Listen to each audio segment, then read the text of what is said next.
att ta sig till Birka så måste man åka båt. En 2 timmars resa från Stockholms centrum genom en vacker inlandsskärgård i den stora sjön Mälaren.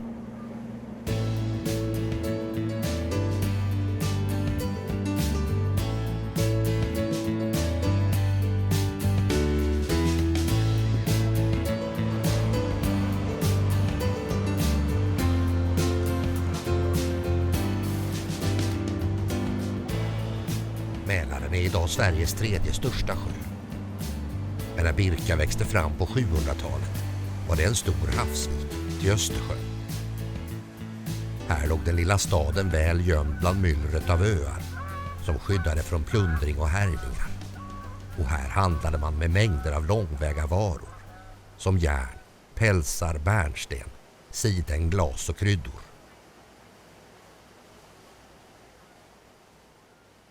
Birka hade sin egen borg, stadsmur, en hamn och har med tiden lämnat efter sig mängder av gravhögar. Och man tror att ungefär 1000 personer bodde här samtidigt när staden stod på sin höjdpunkt.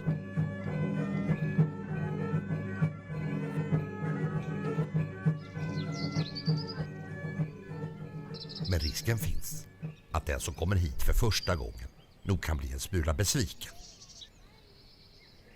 Här finns ingen välbevarad borg eller vikingastad. Istället råder här ett lantligt lugn med får och kor som vandrar runt i landskapet och betar.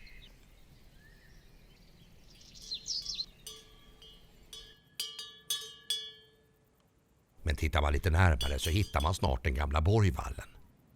350 meter lång, som omgav den fornborg som fanns här när det begav sig. Och som faktiskt räknas som ett av de få spår vi har av byggnader från vikingatiden. Borgen har 4 ingångar och här har arkeologerna hittat både pilspetsar och delar av vikingatida rustningar. Så allt tyder på att här fanns en förläggning året runt.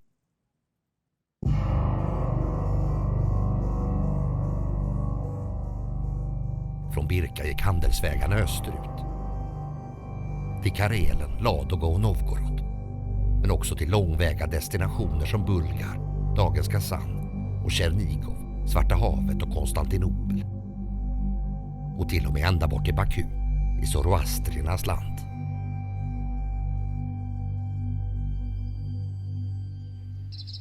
Och medan handelsmännen reste så arbetade hantverkarna hemma i Birka med att förädla varorna från öst eller med att skeppa svenska råvaror på export. Här fanns bronsgjutare, kammakare, väverskor och pärlmakare som bodde i enkla hus i rader från bryggorna upp från hamnen. Och man tror att ett enda hus kan ha varit hem för en familj på upp till 6-10 personer.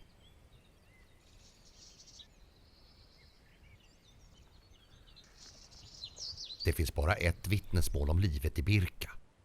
Från den tyske munken Ansgar, som av den karolingiske kejsaren Ludvig den fromme utsågs att sprida den kristna tron i de skandinaviska utmarkerna. Ansgar lyckades efter stora vedermödor, sannolikt någon gång år 830, nå fram till den plats i Svearnas rike som kallades Birka, där han blev vänligt mottagen av landets kung Björn, som gav honom tillstånd att vistas här för att predika kristendomen.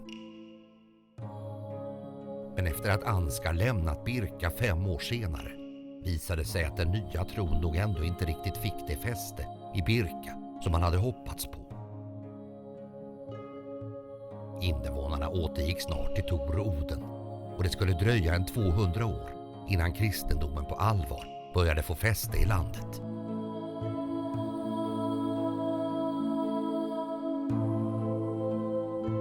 Idag står det stora Ansgarskorset på Borgbergets topp som ett minne över Sveriges första missionär. Rest år 1834, 1000 år efter Ansgars ankomst till Birka.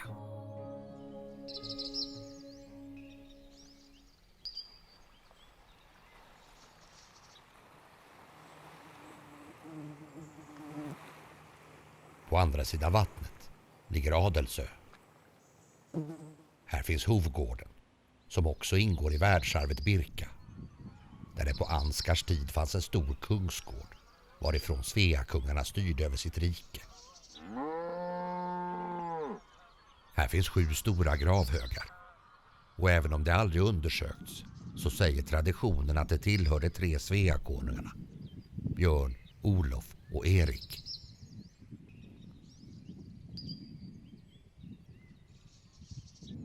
Inga spår finns heller av vikingarnas kungsgård, men väl några stenväggar av Alsnöhus, ett stort tegelpalats som byggdes på 1200-talet men senare revs och som gått till historien som den plats där den svenska adeln fastställde sina privilegier, bland annat att slippa betala skatt.